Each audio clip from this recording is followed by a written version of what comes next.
नमस्ते सभी को। आज मैं आपको अनुगमन वेग के आधार पर ओम के नियम का निगमन करने जा रही हूँ। ठीक है, और ये पेपर में काफ़ी बार पूछा गया है, तो बहुत ही इम्पॉर्टेंट टॉपिक है आपका, इसको हमें करना है। ठीक है, तो हम समझते हैं कि आपका अनुगमन वेग के आधार पर ओम के नियम का निगमन क्या है। ठीक है, तो हम सबसे देख लेते हैं कि माना कि धातु के एक तार की लंबाई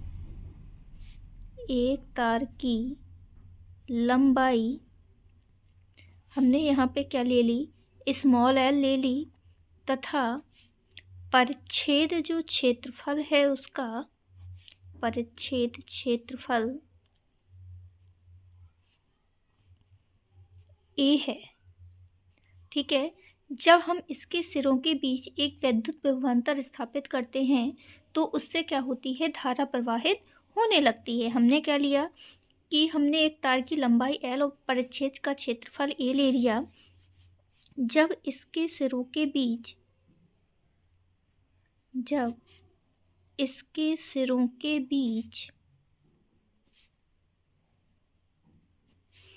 विभवांतर V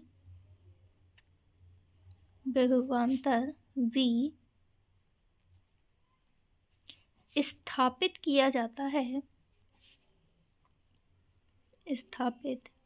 किया जाता है, तब परपथ में धारा I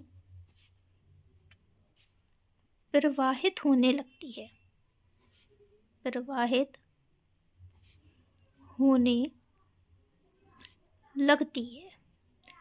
ठीक है, यदि तार में हम क्या मान लें कि उसका अनुगमन VD हो, ठीक है, तो हमें प्रति एकांक आयतन में लेना है। यदि तार में मुक्त इलेक्ट्रॉन का अनुगमन वेग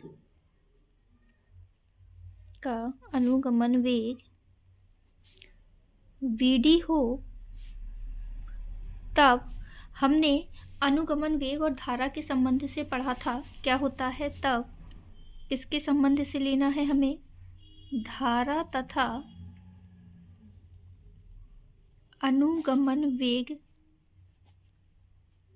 के संबंध से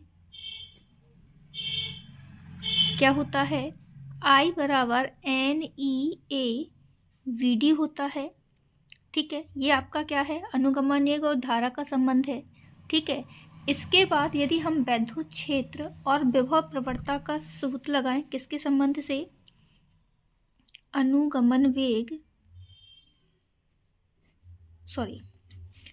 वैद्युत क्षेत्र की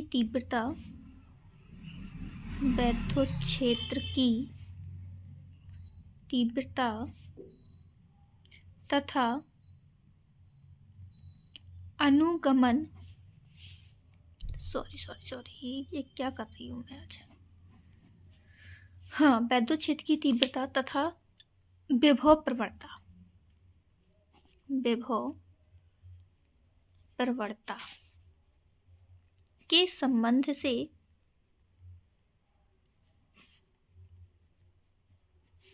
क्या हो जाएगा, E बराबर होता है V/L, मतलब दूरी के सापेक्ष विभव परिवर्तन की दर क्या कहलाती है, विभव प्रवणता कहलाती है। ठीक है, तो हमने वैद्युत क्षेत्र की तीव्रता और विभव प्रवणता में संबंध ले लिया, क्या होता है, E बराबर V/L होता है। ठीक है, अब इलेक्ट्रॉन पे लगने वाला बल ले लें।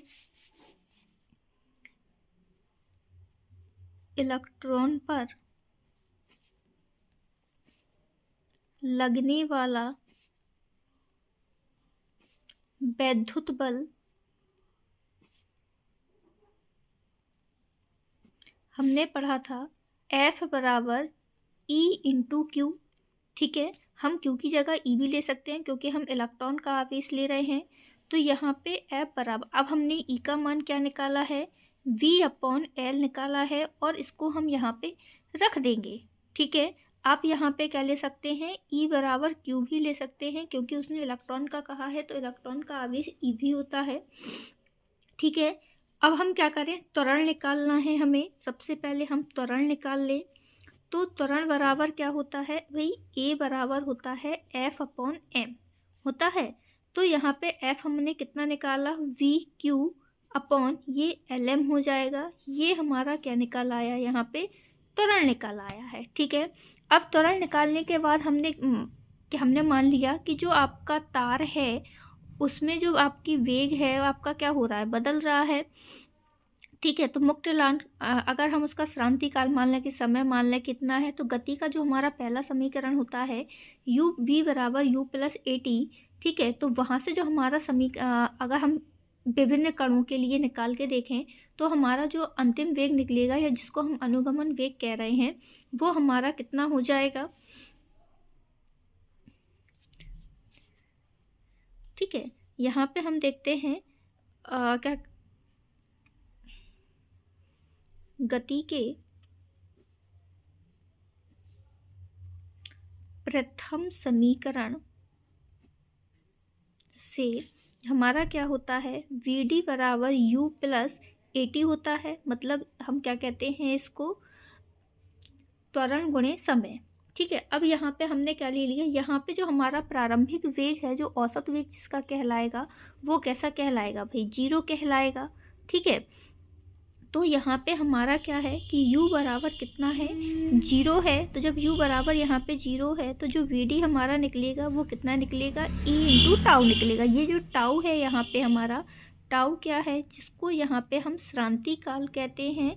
एक तरीके से ये आपका क्या होता है, समय ही होता है। ठीक है, अब इसके बाद हमने ये जो आपका त्वरण निकाला है A, उसको उठा के हम यहाँ पे रख देंगे। तो Vd बराबर हमारा कितना निकल आएगा, VQ टाउ अपॉन ml निकल आएगा। ठीक है, यहाँ से हमारा वेग निकल आया। अब हम यहाँ पे टाउ को क्या कर लें, अलग कर लें। तो Vd बराबर, इसको हम ऐसा लिख सकते हैं VQ अपॉन ml, और ये हमने टाउ को क्या ले लिया, बाहर ले लिया। ठीक है, तो आपका V अपॉन L क्या कहलाता है, वैद्युत क्षेत्र की तीव्रता E कहलाती है ना। तो यहाँ पे हम इसको क्या ले लेंगे, ये क्या हो जाएगा, QE अपॉन m और इंटू टाउ। अब हमने ये जो Vd लिया है इसको हम अपने धारा और अनुगमन वेग वाले संबंध में, इसको हम अपना पहला इक्वेशन मान के यहाँ पे क्या कर देते हैं, पुट कर देते हैं। इक्वेशन फर्स्ट में Vd का मान रखेंगे, क्या लेंगे, इक्वेशन फर्स्ट में हमें Vd का मान रखने पर, ठीक है, Vd का हम इसमें मान रखेंगे तो देखते हैं हमारा क्या आता है। I बराबर क्या होता था, देखिए NEA, और Vd की जगह हम क्या रखेंगे, ये जो हमने मान निकाला है इसको हम उठा के रख देंगे यहाँ पे। तो QE अपॉन m टाउ ये हो जाएगा। ठीक है, चलिए आगे हम अपना सॉल्व करते हैं। यहाँ पर देखते हैं क्या है। चलिए मैं यहीं पे सॉल्व कर देती हूँ क्योंकि थोड़ी सा ही बचा है ना। चलिए देखते हैं हमने क्या किया, इसका मान रख दिया। मान रखा तो हम यहाँ पे अब क्या करते हैं, अब जैसे मान लीजिए यहाँ पे E आ रहा है, यहाँ पे Q आ रहा है। कहाँ पर, देखिए यहाँ पे E है और यहाँ पे Q है। तो हम यहाँ पे क्या करें, हमने E बराबर Q लेने पर, भाई हम आपको यहाँ पे आगे बता चुके हैं कि आपका E बराबर क्या है, Q है। तो हम यहाँ पर भी E बराबर Q ले लेंगे और यहाँ पे अगर हम पुट करें तो I बराबर NEA, इसको हम m टाउ ले सकते हैं। तो I बराबर हो जाएगा NE स्क्वायर A E को हम फिर से यहाँ पे V अपॉन L के रूप में ही लिख लें इंटू टाउ।